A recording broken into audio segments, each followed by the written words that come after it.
Hi, welcome to On Becoming a Healer. Today we're going to be speaking about international medical service. We have a remarkable guest, Dr. John Lawrence, a pediatric surgeon, past president of the board of directors for the United States section of Doctors Without Borders, also known as Médecins Sans Frontières. But before we talk about John in particular and learn from him, I'd just like to ask my co-host Saul Weiner, what made this topic seem like a good fit for On Becoming a Healer?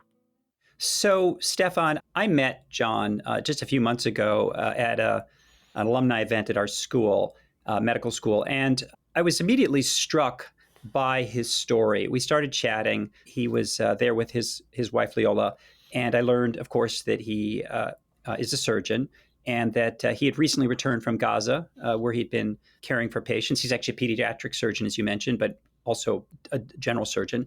And then as soon as he got back, I found out that he went off to South Sudan. And so I was like, oh, and then his wife was rolling her eyes like, oh my gosh. Because obviously, what's that? Oi. Yeah, pretty stressful if you're the spouse. And so anyway, and then I learned that he is a past president of the board of Doctors Without Borders USA. And so, and what struck me about him was just how kind of laid back he is and nonchalant about all of this.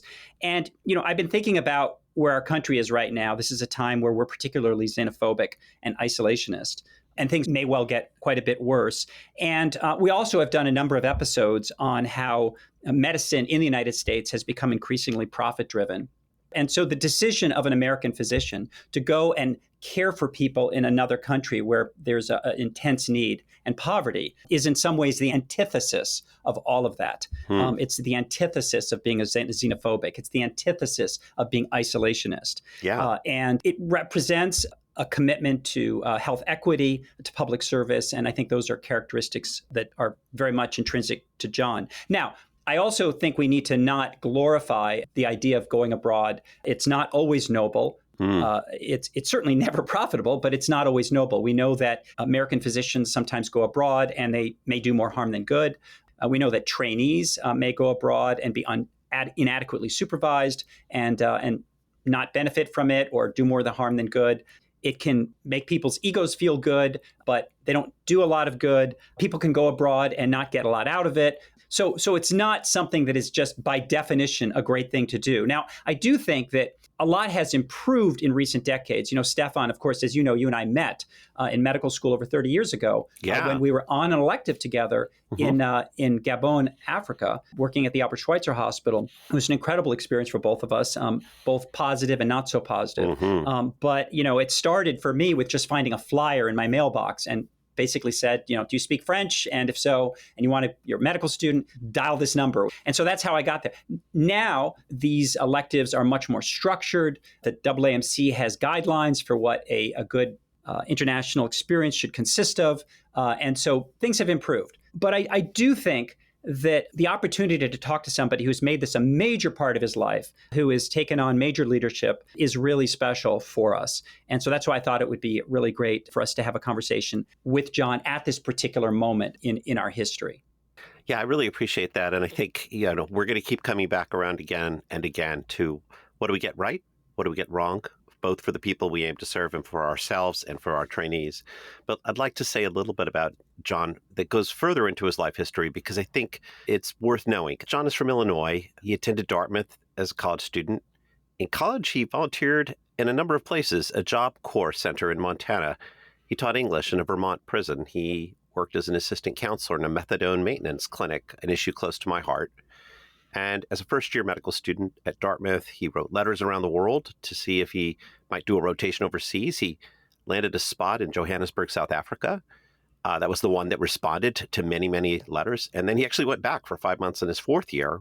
After completing an internship, he served as a primary care doctor for 4 years at the Navajo Reservation in Tuba City, Arizona, later doing general surgery residency, pediatric surgery fellowship, and he's been a practicing pediatric surgeon for a full academic career, recently retired. But along the way, there's been a long series of surgical or medical missions to places all over the world, up to 25 countries, maybe more, including sub-Saharan Africa, Haiti, Syria, recently 5 weeks in Gaza and 2 months in South Sudan. And John has served as the past president of the board of directors for the United States section of Doctors Without Borders from 2016 to 2019. And I just want to say, Welcome to the podcast, John. Well, thank you very much, Stefan. And it's really a pleasure to be joining you today and to have an opportunity to provide a little perspective on some of the issues that you've already brought up, or that you and Saul collectively have brought up, not the least of which is kind of our evolution as a country, how we're viewing foreign engagement. I think also, as you've already started to unearth a little bit, this whole process of becoming a healer is very much what got me wanting to be involved in doing international work. And so it, in so many ways, ties together very nicely. And as I say, it's a pleasure to be here. Yeah, we are really happy. So with you here, I kind of wanted to understand from your history, it sounds like you always wanted to volunteer. It's not like something about international service made you develop a heart for this. So I'm wondering, who were you in college that you were seeking these opportunities to serve? What was going on for you then? Yeah, I would answer that by saying, as I look back on it, I'm not sure there was this abiding desire to do volunteer work, but it was one of the extracurricular activities when I was an undergraduate. And, it's already been alluded to that I was a native of the Midwest. Sometimes people make the joke, the only people that live in the Midwest are people who haven't been elsewhere to realize, that there's other parts of the country and the world and what they offer. But there was maybe a measure of truth in that. I didn't really have much in the way of travel exposure or much interaction with much of the rest of the country growing up. And so when I had gotten to Dartmouth, one of the first open houses they had for extracurricular activities, what's now the Center for Social Impact, and that in that era it was called the Tucker Foundation, had an opportunity for working on a Job Corps center in western Montana that served Native American youth. And the opportunity to go there had appealed to me, as I think I'd had an interest in Native American culture prior to that without any realization. I actually, at that point in my life, thought I wanted to be a math teacher, and it seemed like a good way to get some experience being a math teacher, because that was one of the subjects that was taught on this Job Corps Center as part of GED training for the individuals who were attending it. So there was a bit of serendipity, I think, is what I want to interject in all of this, rather than a design. And when I got out there, it was very eye-opening. I mean, this was a population that I'd not had much exposure to, and a lot of disadvantaged backgrounds that these individuals talked about. We spent a lot of time together, both in the classroom, but also I had the opportunity one day a week to go out into the vocational training projects that they were engaging in. So heavy equipment operating, forestry, truck driving, mechanics. And so it was there was really a good chance to get to know these individuals, not just as students, but in a more holistic way. And part of that was learning or hearing many stories that they told about challenges in healthcare that they or their families had experienced. And that was then kind of the sort of inflection point in my own career of, well, maybe being a teacher isn't what I want to do, and a math teacher in particular, but maybe going into medicine is something that would have perhaps a greater impact. At a certain point, I should stipulate, you also want us to underscore that you didn't actually graduate from college. You went to medical school without graduating. Is that right? is correct, Stefan. Yes. My parents would be shocked. They might even disapprove.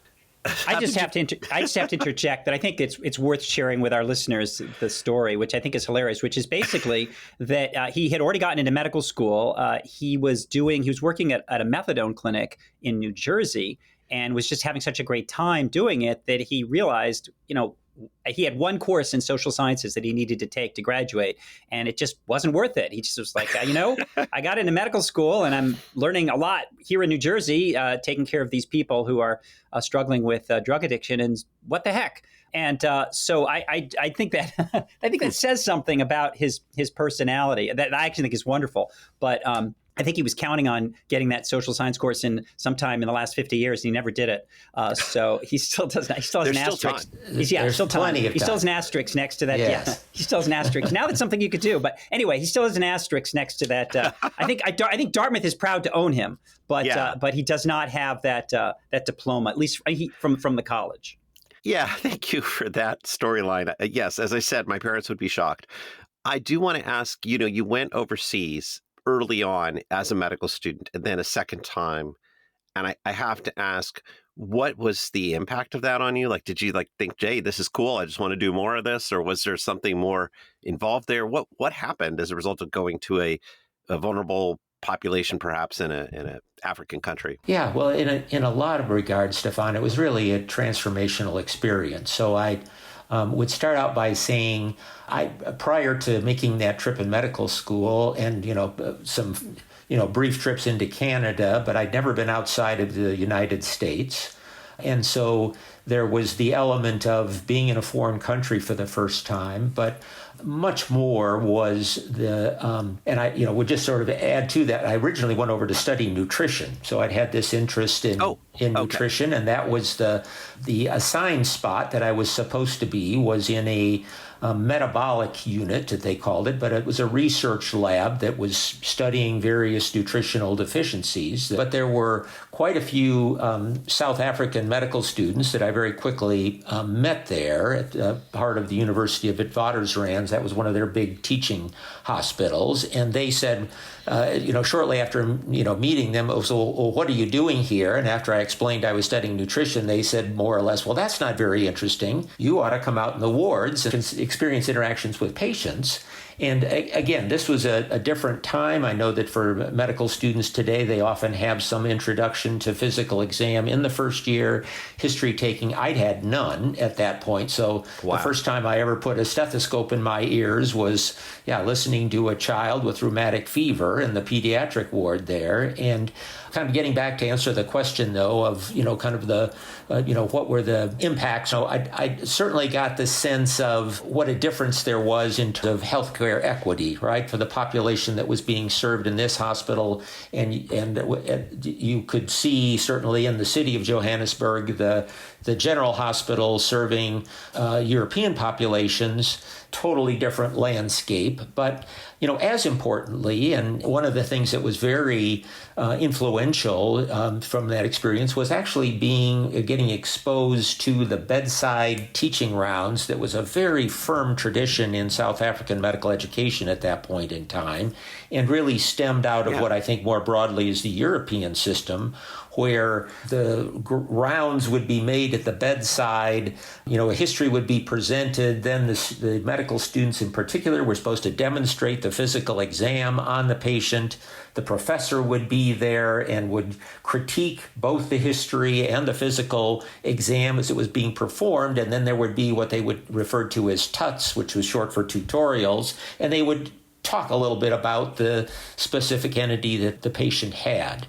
And so it was a wonderful introduction. And what I realized, though, and the reason I went then back for the 5 months in my fourth year, is that I couldn't really fully benefit from this experience, and that once I'd had some clinical training as a medical student here in the U.S., I would really be able to take advantage of that opportunity. It sounds like it awakened you to something. Would you say that this then spurred your later overseas service? Well, absolutely. And the way that it did so, and we'll kind of just continue on the story now. So for my fourth year, when I did go back, it stands to this day as the best education that I ever had at any point in my life. So this formalized system was just, very different than what existed in I think I would say in the U.S. at that time. There was very much this Socratic method of questioning and dialogue that was part of that. But moreover, it was an opportunity to get involved in hands-on care, doing procedures, and really having the opportunity to get much more kind of clinical experience than I could have imagined would be possible at any point for a medical student anywhere as far as that goes. It was very routine for the South African medical students, at that time, though. And I could give you an analogy of placing a chest tube or a thoracostomy tube, the sort of thing as a student in the U.S., I dare say, would rarely be capable of performing or allowed to perform. And there it was another medical student who showed me how to do that in the course of a rotation. So I came away with this, what I thought was really a great educational experience, but realized at the time that this was very much self-serving. So I was taking a great deal of knowledge and expertise away, but not really contributing very much. And in my mind, thought this would be, at some point in the future, I'd really like to have the chance to reciprocate for this great experience that I received in a setting that was clearly of high medical need. So, John, one of the things that I'm thinking about as you tell this is what you would consider a good learning environment for a medical student today who is on an elective. And, one of the things that you describe, and that I actually experienced when I was a fourth year medical student, is that when I was in Africa, I got to do procedures and things with a degree of autonomy that would not have been permitted in the United States. Now, one could argue that that was great for me. One could also raise questions about whether it was appropriate if, on the other hand, it was outside of the scope of practice for me in medical school in the United States. Yeah. Now, and so I think one of the reasons that medical students often like to go and work in international settings is in the hope that they will get clinical experience that they couldn't get at that stage in the United States. On the other hand, it also raises potential ethical questions about whether that's appropriate. And yet at the same time, they may be doing procedures and providing medical care in areas where the alternative would be no medical care. But on top of that, no medical care is probably better than bad medical care. So, you can see that there's this kind of thorny ethical quandary about what the appropriate opportunities should be for a medical student in an international setting. So I'm wondering if you could just comment a little bit on that from your perspective. Yeah, absolutely. And I think it's a great issue that you raised, Saul, and it really is a fine line between having enough supervision and in turn maybe being, to use a phrase, in over your head in terms of what you're doing, which can have certainly some very serious negative implications. But to kind of tie this back into actually a rotation at Bergwanath Hospital for about 6 weeks on the OBGYN service. And so I went during the day a couple of times, and somebody there said, well, you ought to come in the nights because that's when we really need the most help. And so I wound up coming in one night, and there was I'm going to guess he was, a registrar was the term they used, but probably the equivalent of a third or fourth year resident, who every night was covering all the deliveries as well as all the cesarean deliveries. And that unit did, I think, 60 or 70 deliveries a day. So every night he was doing 6 to 8 cesarean deliveries by himself with just the nursing staff to be able to help. And so to have another set of hands available to kind of speed along the work and make things better for him, he was ecstatic to have me come. And in turn, what then happened over the course of this 6-week time was the ability to progressively do more kind of hands-on suturing and at a level that I just don't think would have been practical elsewhere. So there was some value I provided to the team collectively in their effort to expedite their work. Now, to kind of talk to the issue of perhaps inadequate supervision, fortunately, that was never the circumstance there. I always felt like there were people around that if myself as a student or other students were doing something, we could find someone who could kind of correct our problems, as it were, in real time. But by the same token, there was just so much to do that if a simpler task could be accomplished by a medical student, that was invaluable to the greater collective effort. So I think what you're saying, to summarize, is that sort of the happy middle place is a situation where a medical student is genuinely needed, is well supervised by an experienced clinician who is probably a local person, might be an international as well, and has high volume, and is able to supervise, and just creates a situation where that medical student can progress at a much more rapid pace than they could have at most American hospitals, just because of the difference in staffing.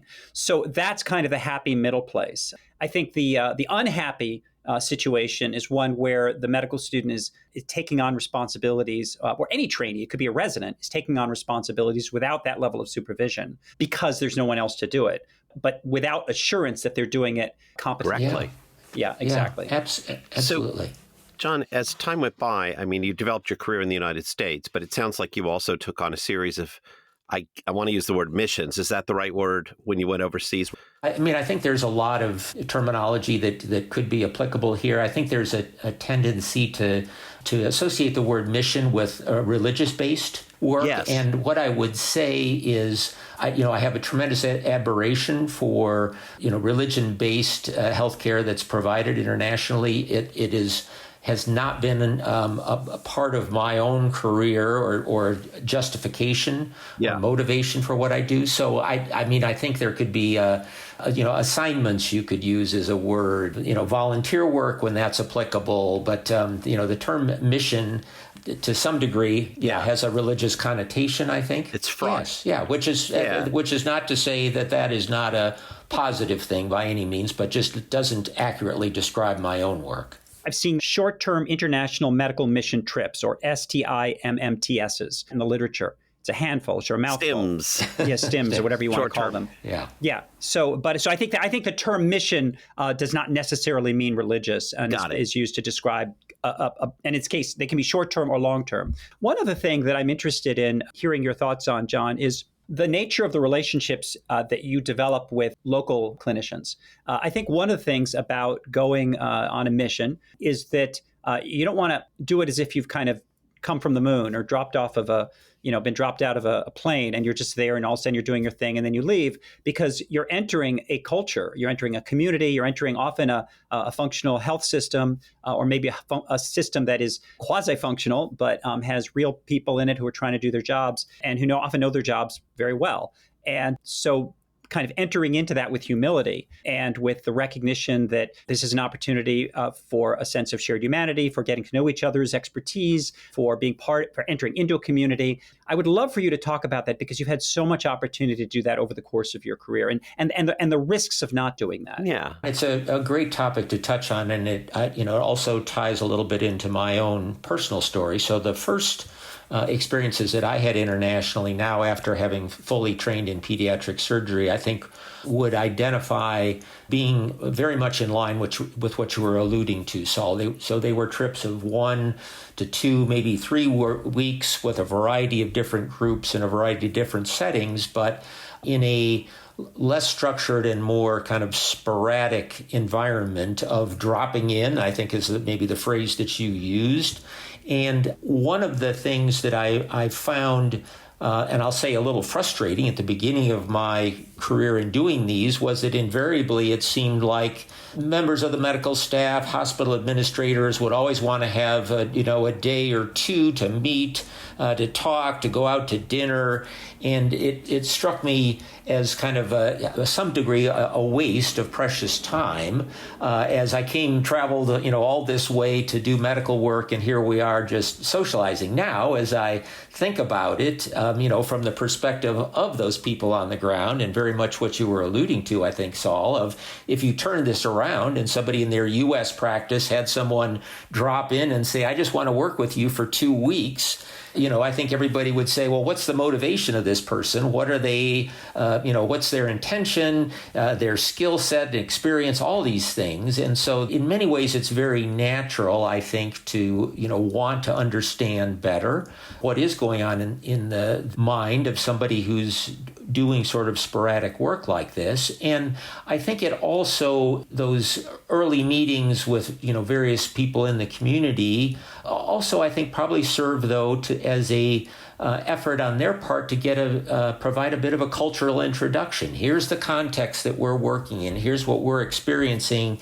And to some degree, probably steering us into a channel that they think might be the most viable way of utilizing our skill set versus what we may have come predetermined to do. And as I'm talking about this, one of the things that, working then with Doctors Without Borders, which is the group that I've worked primarily with over the last 15 years in international settings, there, the experiences that I've had was much more of a what I'll call kind of plug and play. So it would mean you'd go into a spot, there was already an established project, there had been surgeons working there previously, someone would leave, and I would then take that role and kind of fill in. So there was a much more momentum and kind of structural understanding, I think, of what the role was and what was to be accomplished, and already this dialogue interaction with the local healthcare system having been established.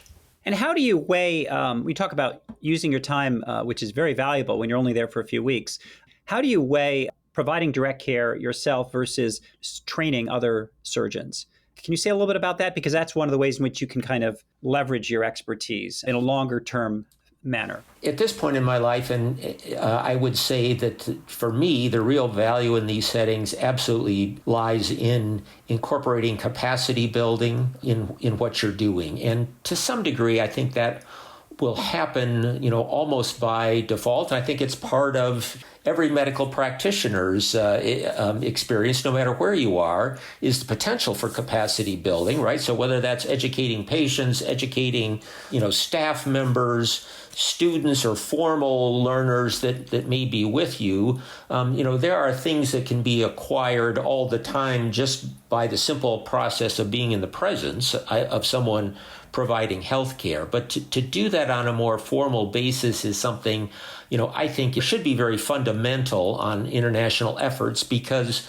this idea of dropping in and providing expertise is great in small measures, but so much better if you can, leave a skill set in the people who will be staying in that country to perpetuate, what it is that you may have accomplished clinically. So it's not always possible if you're in a conflict setting, and again, working with Doctors Without Borders, it really hasn't been feasible many times, or there aren't learners formally present in these settings. But I think ideally, that's where the ultimate benefit, I think, of having somebody coming and providing outside expertise really lies. I wonder if you could just give an example of a situation where, large or small, you felt like you kind of did add to some aspect of local capacity. Well, I could go back to my most recent experience in South Sudan and working in a rural hospital there with Doctors Without Borders, and there was already an established program that is overseen by the faculty at the University of British Columbia in Vancouver, and their program is designed to provide a surgical skill set to non-surgeons who are from South Sudan, who would then be anticipated at some point in the future to be working in a more rural or isolated clinic or hospital themselves, and would have, first of all, greater understanding of surgical disease, but actually a bigger part of this program was formal training in a subset of procedures that would then allow them to not have to refer patients to a facility with a formal surgeon, because the numbers of surgeons in South Sudan is so limited. So that is an example of something I was involved in. Another one with Doctors Without Borders was in Liberia, where again there was the intent to train both surgical residents and nurse anesthetists in pediatric surgical or pediatric perioperative care. And the surgical resident part never really got off the ground, but the nurse anesthetist training program was, I just think, incredibly successful. And even though I didn't impart any anesthesia knowledge myself, but colleagues who were working in this program did a great job of taking, and again, there were, at the time when I was there in the 2016 to 2020, I guess, that I went multiple times, there were no anesthesiologists in the country, and the nurse anesthetists were all trained at a single school and didn't really have a separate curricular element in pediatric anesthesia. So their ability to work in our hospital that had a high volume of pediatric surgical cases done was invaluable, and leave those individuals then the skills that they learned, will stay there in Liberia. And so, that's another example where I think you really, yes, there's the patients that you've provided care to and served that, hopefully improving their health outcomes, has been an important element of what's transpired. But I think that educational piece perpetuates the value of what you may provide. I want to ask about potential negative interactions or miscues of expectation between the community that receives the visiting clinician and the community there. I would say that the questions I've seen come up in that regard are probably stem, more on the individual circumstance of what does this, individual who is clearly not from, our country, what is their intent? And I'll just kind of give you a concrete example so it's a little less vague. So individuals that have had serious traumatic injuries and require an amputation, and many times the process of bringing them to the conclusion that they need an amputation done because of severe soft tissue injury, loss of vascular supply, whatever it might be, that's usually not a great discussion for me to be having as the individual making the main push for that. I often think that is better done by someone who understands the cultural context of what that means, who is familiar with the dynamics of the cultural interactions or social interactions, and has the language skills as well of the patient, which many times I'm working internationally relying on translators. So I think suspicion or hesitation in that regard exists, and I think though that you're bringing up, Stefan, another great point that I think is worth tying into this discussion, which is many times international people go with a skill set of here's what I can provide, but that does not necessarily coincide or mesh with what either the patient population or the local healthcare providers feel is their greatest need. So it's a little bit of if you have a hammer, you're looking for nails to pound in, but that may not be. In fact, it may be a series of screws that need to be put in place with a screwdriver. And if you didn't bring a screwdriver, how do you make that all work out? And there's a very poignant example of that. I think that Doctors Without Borders experienced with an Ebola epidemic in the last 3 or 4 years in the Democratic Republic of the Congo, around the city of Bunia, where they came in and they said, we're here, we want to provide treatment centers and vaccinations and eliminate this epidemic. And the local population's sentiment was, that's great, but we want primary health care, and we want obstetrical services, and we want a more basic package of care. And they really couldn't implement the Ebola treatment in that community until there was also kind of an agreement reached with, we want to make sure that other health services receive attention while we're kind of here in the spotlight, rather than choosing what you've selected as our highest priority. Yeah, that really speaks to what I was trying to get at. I had written to myself a question about the difference between moving into a disaster and doing an immediate intervention versus what might be called a slow-moving disaster or a slow-moving situation of deprivation, and where the community just doesn't have what ideally it should have for blood pressure care, diabetes diagnosis, whatever it is. And I wonder, have you been in situations or have you seen others successfully renegotiate to address slow-moving disasters? Well, I think that I'm going to just sort of rephrase what you're bringing up here, I think, Stefan, which is to say, when you are trying to, import healthcare expertise, where is the most value added? And preventative health is really where the sort of greatest added value comes. So water and sanitation, vaccination programs, and then, as you were alluding to, primary health care. So there's kind of this glitzy, we did a complicated surgery on this single child, isn't this remarkable? And there's value that's provided in that, but probably in almost any setting, there's more value from making sure that there's secure food sources and there's clean water and there's a means for managing waste, and that basic vaccinations are being delivered. So always I think there's this potential for what a given community needs and what an organization may be bringing in, and sometimes these things can be done in parallel, and not a sort of an inherent conflict in doing that. But I think other times there's a potential for outsiders to prioritize something that may not be the needs that the community themselves or that the local healthcare providers or healthcare system feels might be the most valuable. And how do you reconcile that? Hopefully it's through a dialogue.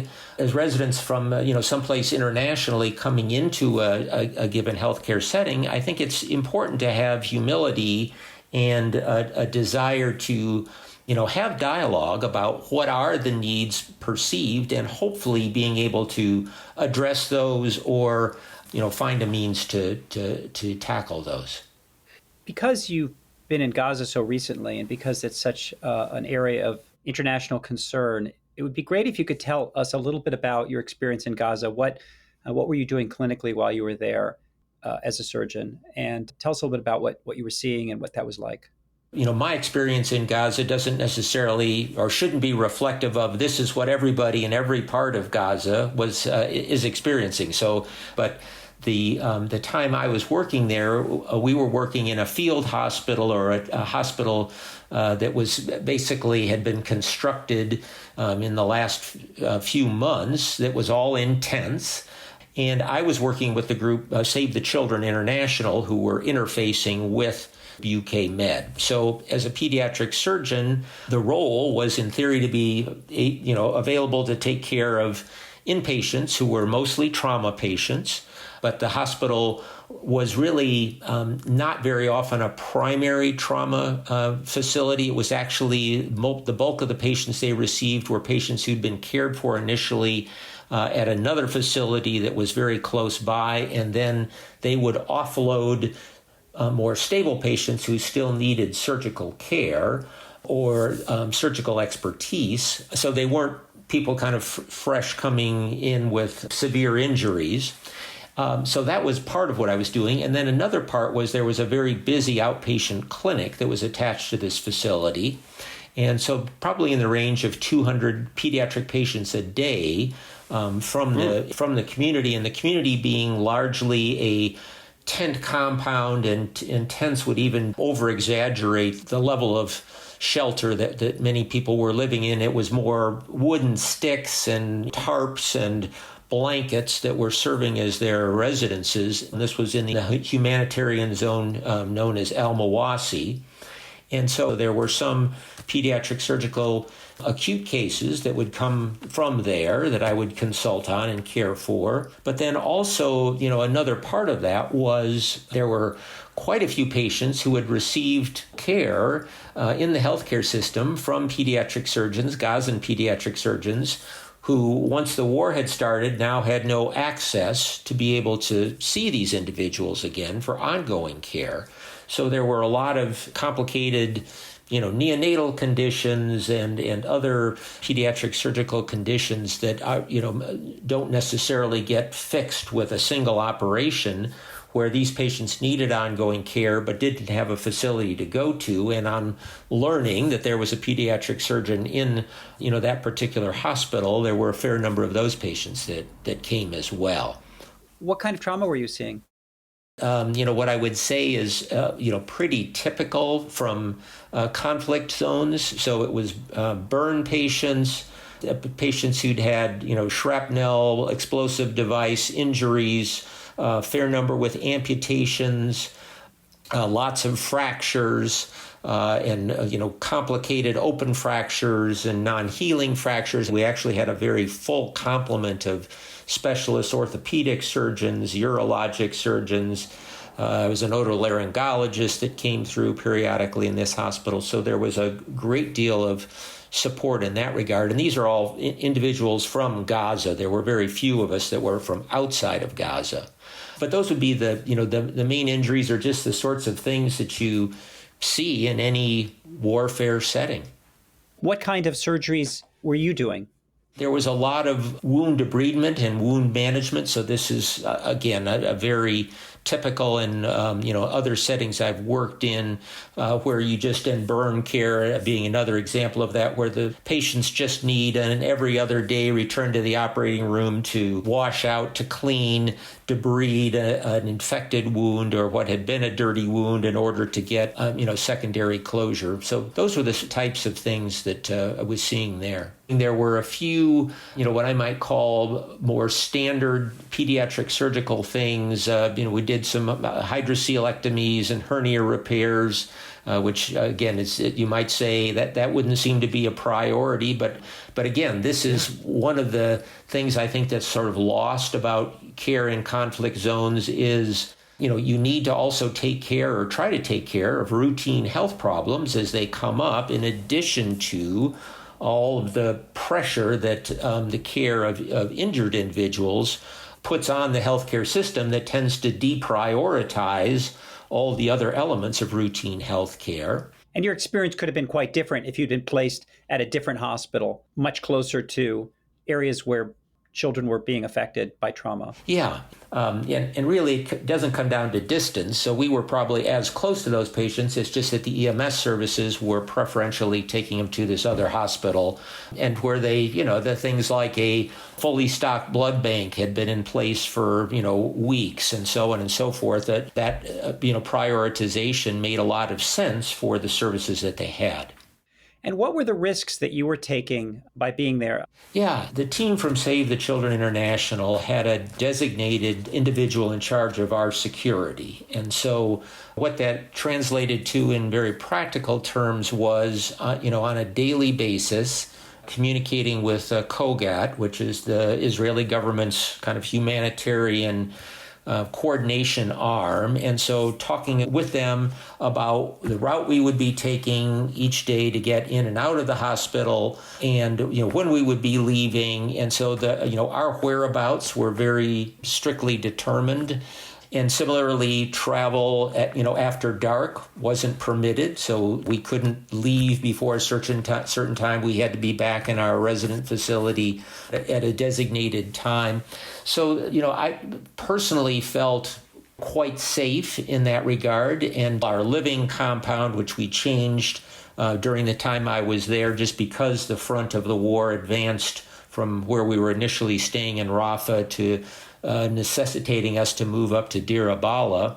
But there was this awareness that I think existed on the part of the Israeli military of where we were at any given time, more or less. And so, is that an ironclad guarantee that nothing would happen? No, but it felt quite safe. I live in the state of Texas where, concealed carry of firearms is perfectly legal. And I'm more worried about, I think, things that could transpire in the community I live in a grocery store, in a restaurant or bar or school, heaven forbid, than I probably, would worry about in Gaza. So it's the unpredictable element, I think, of having, people who, in whatever way can be armed, fully armed, but have no idea who they are, what's transpiring in their lives at that very moment, versus this kind of scheduled, here's where we're going to be, the conflict is around us, but we shouldn't be affected. Yeah, I think the point to be made here is it's not that Gaza is safer than Texas. It's that if you're in Gaza under the very rigorous security system of Doctors Without Borders, which works closely, in this case, with the Israeli government, and there's close coordination, that creates a kind of dome of safety for you. But that leads to the question of when you took care of patients, it sounds like mostly children, as they left your domain, did you have emotions about their potential survival or non-survival of what would happen afterwards? Well, Yeah, absolutely, Stefan. And look, I think one of the great dilemmas, and I, would sort of say ethical dilemmas personally about working there is that, I realized I was existing in this very privileged bubble or dome is the words you use, Saul. But, the circumstances for me were very different than they were for the Gazans and even the other members of the healthcare team who were going back to their residences, but with no guarantee of protection or safety at a given time. And I think another part of that, though, that's very poignant and that's still, to some degree, maybe would just use the word troubling for me, is that the whole time I was there, I also knew I was going to have the opportunity to leave at some point. Yeah. And I think that's what's really unique and particularly tragic for me about the circumstance in Gaza is that the Gazans don't have that option. To leave the country, there were some that had the wherewithal to do that or the economic means and connections to do that, but the average citizen of Gaza don't have that possibility. And so it's, very unsettling. All the people that I met and worked with, what's their fate today? I don't know, whether that's patients, staff, and others. So it's... Are you able to keep in touch with any of them? So I have been communicating with actually a medical student who was my main translator when I was working in the hospital. And so I've been in touch with him on WhatsApp, and but otherwise have not been regularly communicating with others. Yeah. What have you been learning about the people who you worked with and knew while you were there? Look, being in the center of warfare is, when civilian populations are involved, is never a pleasant or desirable circumstance to find oneself in. And so the stresses that all these people are experiencing is very uniform, and the kinds of things that we hear about and read about. Obviously, that kind of potential for injury or the uncertainty about one's safety on any given day, challenges with trying to find food, clean water. Many of the people that I'd worked with, and not different than other residents of the country, had relocated to 4, 5, 8 different places in the course of the war there, as various safety zones were designated, mandating that they try to be in a spot that is deemed as safe as possible.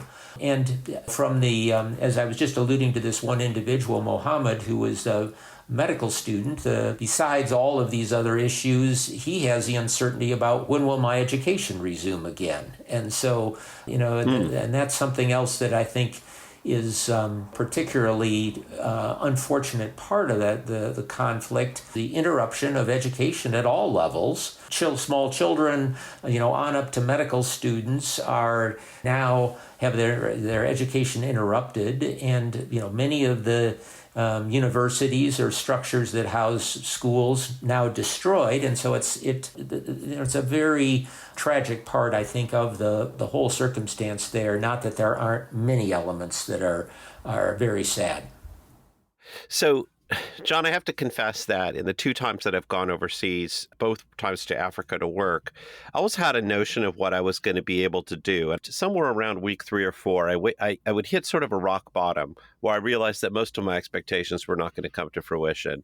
And then gradually would kind of recover somehow through some kind of human connection with people around me. And I'm just wondering if you've seen that before. Does that happen a lot, and how do people recover? Yeah, and I think it's a very prevalent problem. And so it can be a matter of mismatched expectations, maybe from what one perceived before you left home to what an experience is actually like in terms of how much assistance one may be able to provide. I think it can also be, something that we're just touching on, the reality of how difficult the circumstances are for so many people in low resource parts of the world. And that's certainly from a healthcare standpoint, but from other parts of their lives.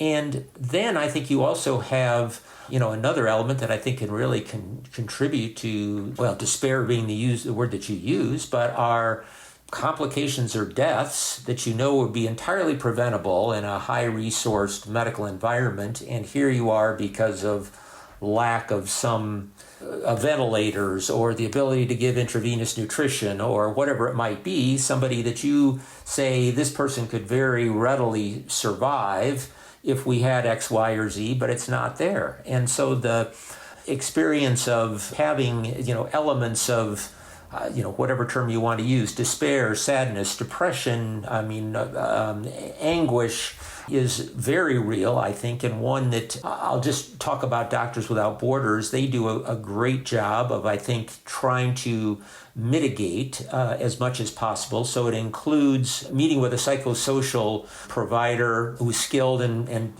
with years of experience working with healthcare providers working in international settings. So it's before departure you meet, after you return, you're also meeting with these individuals, and then actually a package of benefits for ongoing mental health care if you should provide to do it. So wow, that's one part of what they do, which I think is really very valuable. Another less rigorous is something called the peer support network, which is just somebody else who's done this sort of work in the past that then calls you up within a few weeks of arriving back in the country to say, how are you doing? So that in the network of people that do this regularly, there's also that ability to have somebody who is a peer to be able to talk with about these issues. But I think that bringing up the whole topic of mental health, I think it's such a fundamental part of what is probably there's not enough attention paid to on either side. So both for the patients that we take care of in these settings where mental health needs are so huge, but it tends to be not prioritized personally to the degree that I think it should, but also then for the providers themselves, making sure that those aspects aren't minimized or overlooked. Wow, I really appreciate that. And I think it's something that isn't really brought up as much as I'd like. For listeners who are physicians or other healthcare professionals who are interested, but who maybe find the idea of going to an under-resourced country a little frightening, but who want to make a difference, who want to do something, and let's just suppose there's some way in which they can free up their schedule. They're going to do it on vacation time, or they have an employer that's sympathetic and will give them some time off. So just setting aside those issues, what would you tell them? That for me, first of all, it is a means to maintain the altruism, I think, that many of us go into healthcare for. I think there's a real mismatch that happens as from when people start medical school and what their motivations are and what they hope to be accomplishing in a medical career, and then what I might call the business or economic elements of healthcare that drive or put pressure on so many practitioners to a point where their satisfaction level starts to diminish. And so for me, this has always been a way to kind of refresh that element of why is it that I went into healthcare? It's that the simplicity, the joy of providing medical services to people who might not otherwise have access to them. So that there's something very fundamental, I think, or elemental about that aspect of it. It also is a great way to appreciate, what it is that we tend to take for granted at home. So that can be in our work environment of, I ordered the CAT scan 15 minutes ago, but it hasn't started yet. What's wrong the nearest CAT scan is 500 miles away. I don't even have access to one. So again, it just gives you a different perspective on what are real problems or settings where people don't have enough to eat. It doesn't really matter so much that your internet service is not going as quite as fast as you'd like it to on a given day. It does help modulate what are real concerns in life. But as to how to accomplish it, I would say by whatever means it's possible. The one of the great things about the time we live in is that there's now many online banks or repositories of opportunities of where one can work. Yes. And we've kind of talked about this before, some with religious organizations, some with non-sectarian organizations all over the world, different durations. Some may be a few days, some may be looking more for a year or longer, but the ability to find those opportunities is so much easier than it was 50 years ago, or almost 50 years ago, when I was writing letters to various universities to say, could you take a student? And I think it's just really a great mechanism, though, to counteract what is something that is so prevalent in our practices these days. And I'll use the common term burnout of, this is a way to offset what may become the very mundane elements of practicing health here in the U.S., that you kind of set aside all of that, and it's a way to revitalize or refresh, I think, the sentiments, the emotions, the motivations for what brings so many of us into the healthcare arena. That's great. Yeah, I really appreciate that. And it kind of actually, as I was re-experiencing despair I felt overseas, I also began to re-experience the hope and some of the excitement I felt as well, just listening to you. So with that, I want to say thank you so much for being on this episode. And Saul, thank you for helping put this one together. And thank you, John. Yeah, no, it's really been a pleasure and a privilege to join you. I must say the kind of perspectives and the investigations or topics that you're covering, with this podcast, I think are fantastic. And so I very much enjoyed being a participant here today. Wonderful. Thanks. Thanks. We hope you've enjoyed this latest episode of On Becoming a Healer. If you have and you haven't already subscribed, please consider doing so now. Also, please rate us on the Apple Podcast app, as it will help others find us. And if you have a few moments, leave a review. In addition, if you'd like to make a comment about this episode, we'd love to hear from you. There are a couple ways to do that. If you're using the Apple Podcast app, then just open the episode website link and enter your comment there. Or you can directly go to the website contextualizingcare.org, select the podcast tab, and then scroll down and click on the episode. There you'll find the same comment box. Finally, you can always reach us at onbecomingahealer@gmail.com.